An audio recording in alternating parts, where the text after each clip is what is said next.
Yo, this DSA1 UGA fan opinion and rants. Well, I got a chance to jump on Dog Nation late today, asking y'all what to do. And I played back the whole thing pretty much. And I can barely remember what was going on because I was busy and just listening, like it's noise in the background. Excuse me. It was noise in the background. So part of what I heard at the beginning of the show, I think, what was going on was RJ, that's now with Fox, who I said I watched. Haven't had a chance to catch up on a lot of his stuff lately. But RJ was saying some things about UGA that I think BA didn't like. And it's funny. I'm going to tell you why. With RJ saying that UGA hasn't had a 1,000-yard rusher since, not rusher, but passer, excuse me.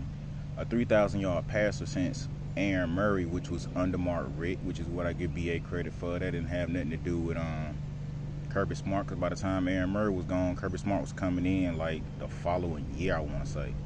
So he had he had Eason, then Fromm. Eason gets hurt first game against Notre Dame. Fromm comes in, does his thing. No knock on that. Fromm had a very powerful offense behind him, and it worked out. But what RJ was saying that was I guess an overall point was, why would Arch Manning go to UGA when you still have the national championship quarterback still there, plus possibly four other quarterbacks ahead of you? And this is where I think BA kind of had an issue with it, or was voicing his opinion. I say it like that. Voicing his opinion about it was like, coming from people of his caliber, news media per se, that Kirby Smart is really not caring about all that. And it's right, Kirby Smart is not going to care about that, because what somebody in the media is going to say is going to either be on your side when you're doing good, or they're going to clown you or talk bad about you when you're doing bad. As any coach or any person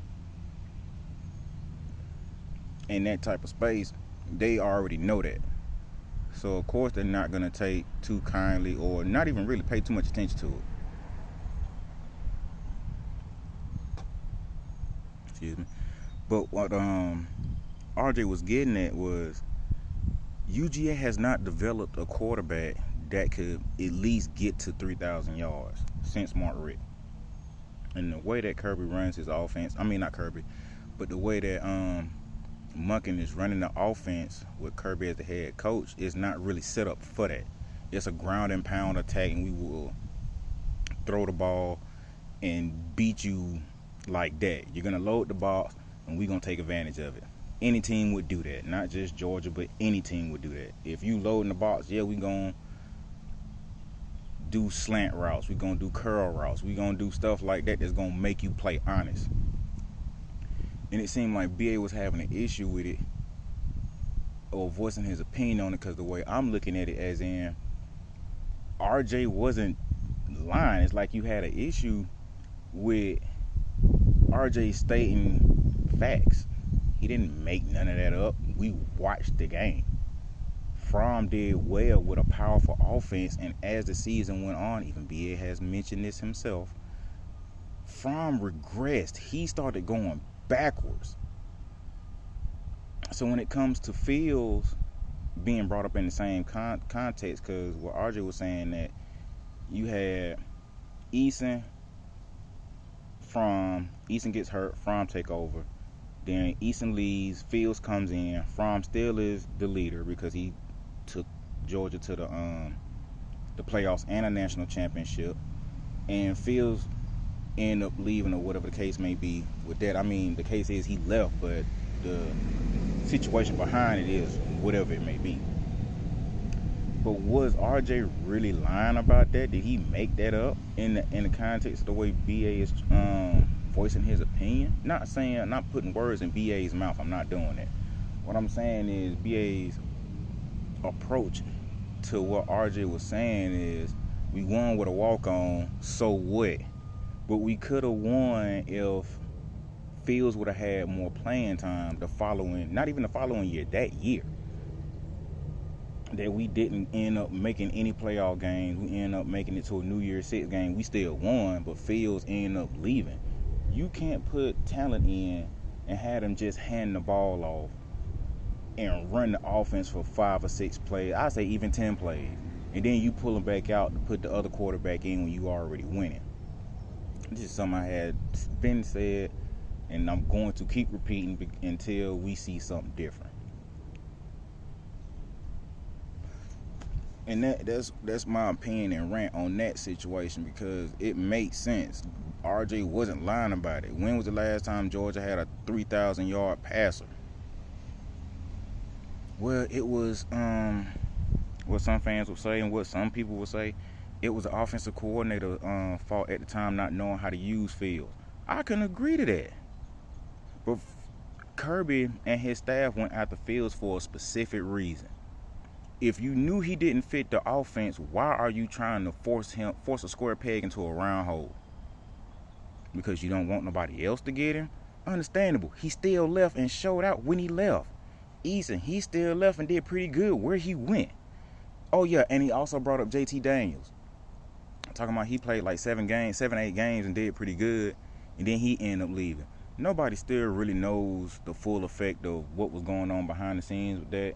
The main thing that I'm getting is the family doctor said no, the team doctor said yes. So since your family doctor is telling the team doctor what's good for him and what's not, all right, bump it. Just to make sure he don't get hurt, we just going to let him ride the bench. And with him riding the bench, it turned out to be Stetson season to win the national. Not knocking that either which way it go.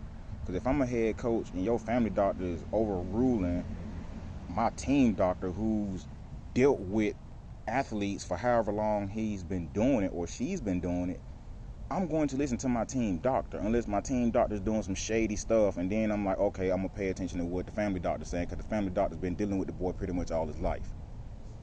That's how I take the term of family doctor. It's your family doctor. That person, male or female, or one or two of those doctors have been dealing with your family for a specific amount of years, compared to a team doctor that has dealt with your child, what, a season and a half, maybe 2?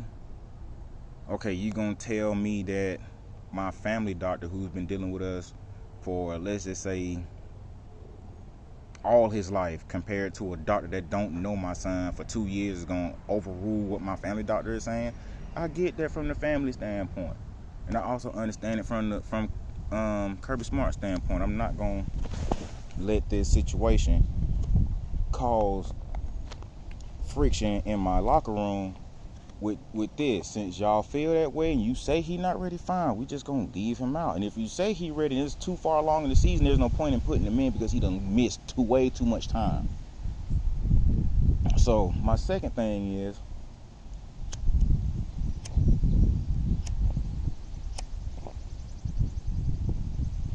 it wasn't technically BA's opinion, but it's just a topic that he brought up.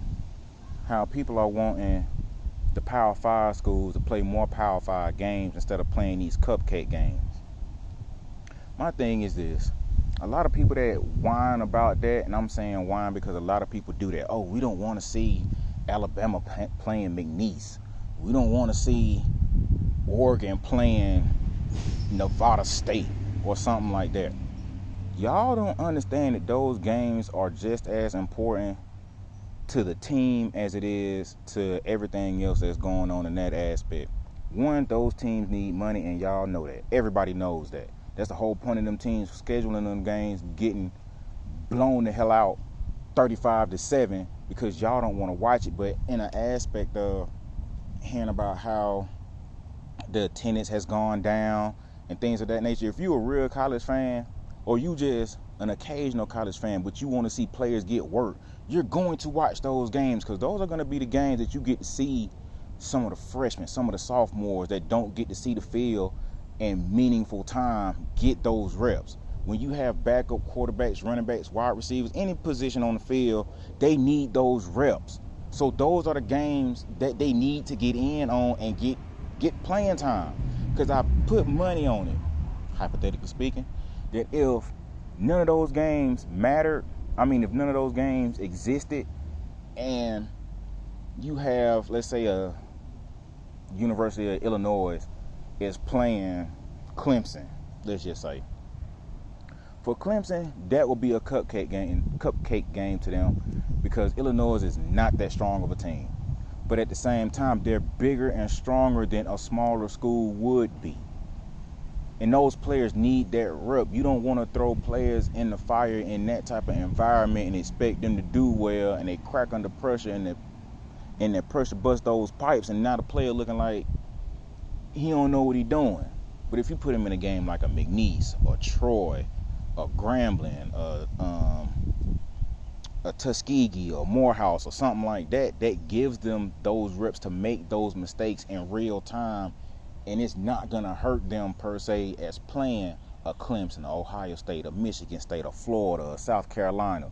When those games are games that are going to be extremely intense, they need those game time reps and experience to become better.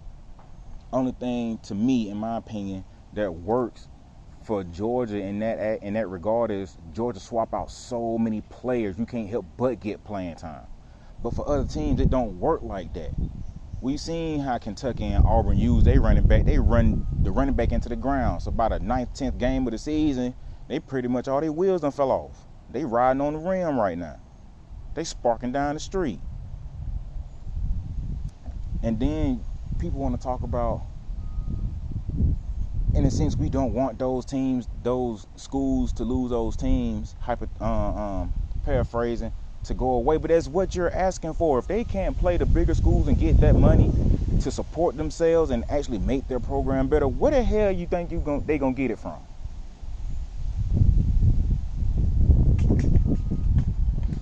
A legit question. Where y'all think they gonna get it from? Because it's not like the people who watching the bigger schools are taking time out to go to these smaller games and watch. Not even physically going. You're not changing the channel to watch those smaller schools.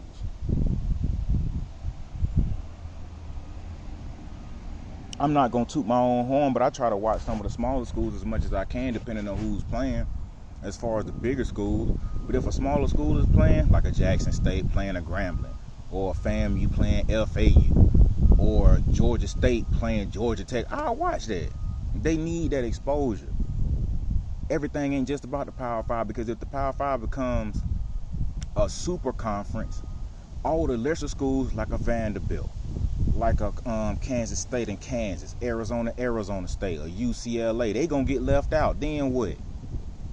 Then y'all gonna be complaining about that. Pick your poison and take it, and quit trying to find nitpicky things to bitch and whine about. Like, seriously.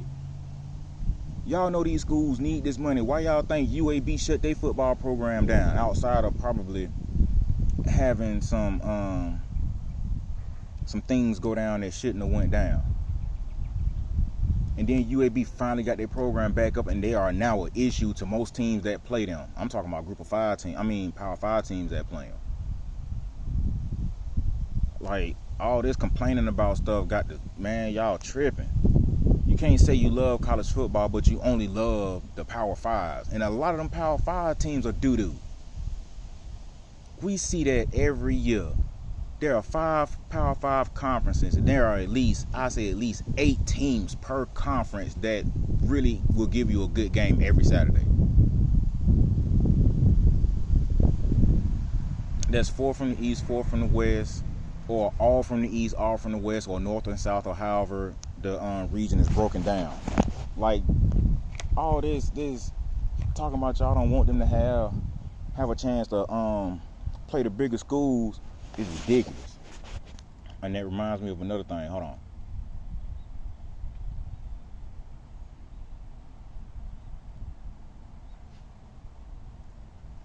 That reminds me of another thing. How Tuskegee, I think his coach or his athletic director, I think it was the coach, that was in a sense taking a shot at Nick Saban, talking about why they don't play them or any other school in the state outside of Auburn. I really forgot. Well, I'm not even gonna say forgot. I really didn't pay attention to Alabama not doing that, because I know Georgia has played Troy. I think Auburn has played Troy. Georgia has played UAB and Georgia State. Tennessee has played Georgia State. Tennessee State has played some other bigger schools. Alabama has not played none of them smaller schools inside their own state. What does that say about Alabama? Does Alabama really feel like they just so big they can't play teams in their own state? Like, you're just that big and bad, you won't even shell out bread to the schools that's in your state. Like, that's jacked up.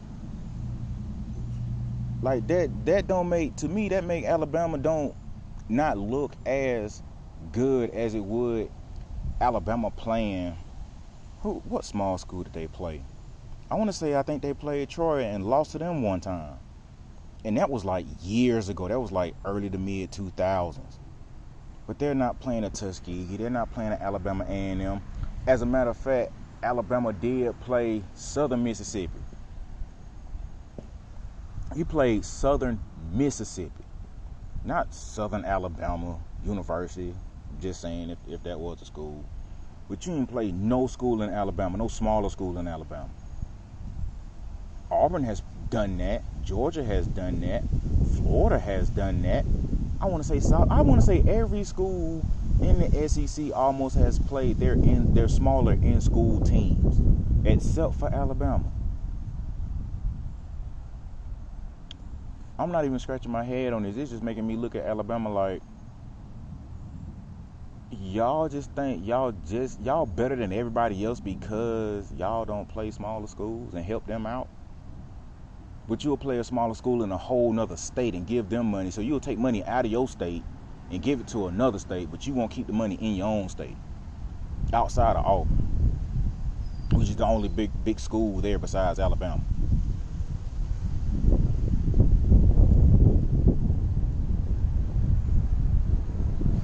But the other thing on top of that made me question what dude was saying was that we need these type of games or whatever to become an FBS school. If that's the case, you don't just call Alabama out. You call out the other bigger schools that you could possibly play and schedule a game with them every year or so outside of your conference scheduling. Because people like to ignore the fact that these smaller schools don't get bread like that. That's why Nick Saban ended up bringing up Jackson State, paying the young man that's a wide receiver, Trevor, I can't remember his last name, Trevor, to go there. You mad, Nick? You upset? So he's not supposed to go and play for Jackson State. He's supposed to come play for you, which in your case, you won't even schedule teams in your own state to play against that he could have went to. Sounds like a personal problem. I'm glad he went to Jackson State. And I hope Deion keeps stealing more of your players. Whoever you go after, I hope Deion get them. Just for that. Like, it don't make no daggone sense.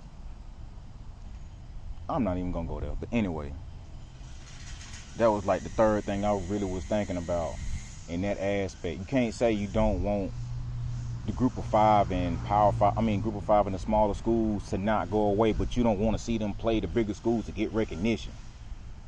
If that's the case, that means us as football connoisseurs, but college football consumers should spread the love to those schools as well.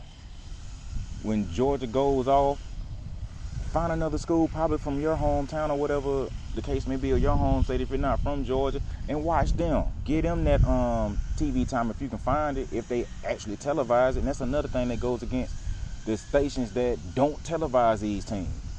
There are teams that hardly ever get noticed until they do something miraculous and then it goes downhill. Well, if you've been watching, you would have seen them build up to that.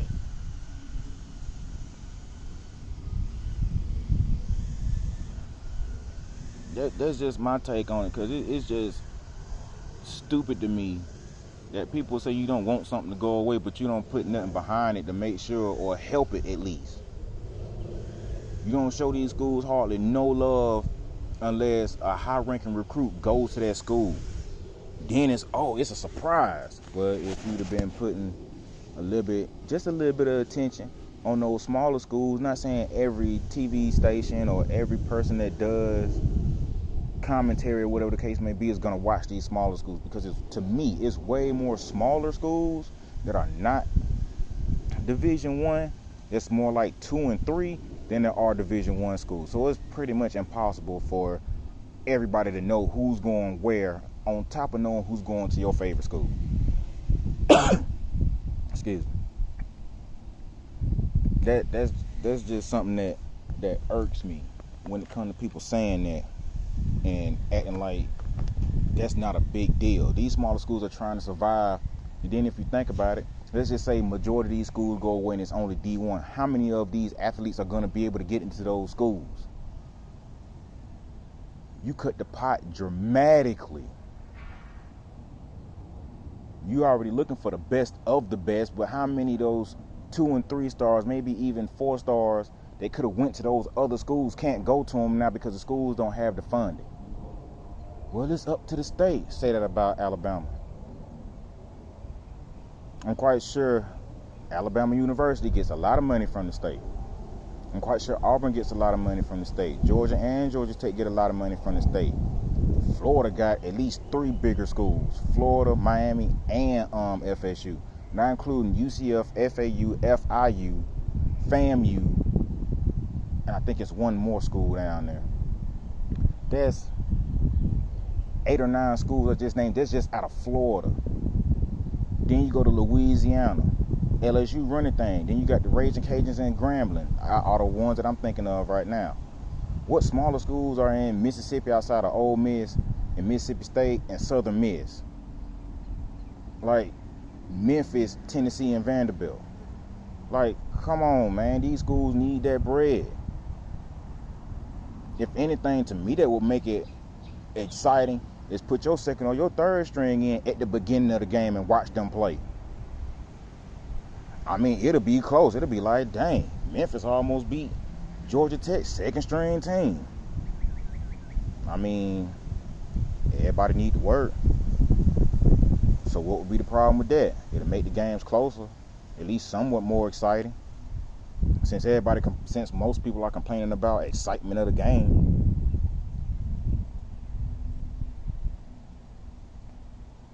Other than that, man, I'm done. It's just some bullshit I done heard today, and still thinking about what BA was saying, and I'm not even going at him per se. It's just the context of the conversation. Like, why is Phil still being brought up? Why is Jake Fromm still being brought up? Why is Eason still being brought up? Those were the 3 quarterbacks that played for Georgia, and 2 of them really didn't get a chance to jump back on the field like that and actually run the offense for real. And if anybody say they did, that's bull. But you see Eason go to Washington, he does fairly well. You see Fields go to Ohio State and do extremely well. But yet and still, Fields didn't look like he knew what he was doing. Fields didn't have the offense that Fromm had behind him. Fields did not have that, and everybody know that. But sitting up here talking about Fromm like he actually carried the team. How the hell did he carry the team? I say 70 to 80% of his passes was back shoulder. That's telling me he can't get your wide receivers or tight end open. He don't lead them to the ball. He don't put them in space. I'm gonna say he couldn't. And I dare anybody who follow me or know somebody who don't agree with what I'm saying, get in my comment section and tell me otherwise. How many times did we see Fromm actually lead a receiver open compared to Fields when he took off at Ohio State? Fields was dropping the ball over their head. Fromm did too, but not as much. Why our goddamn wide receivers gotta look like acrobats making all these crazy ass catches when you could just drop it over the top or lead them to a spot and they open? Like, what the hell? Man, I'm done. This is DSA1. Y'all holler back at me.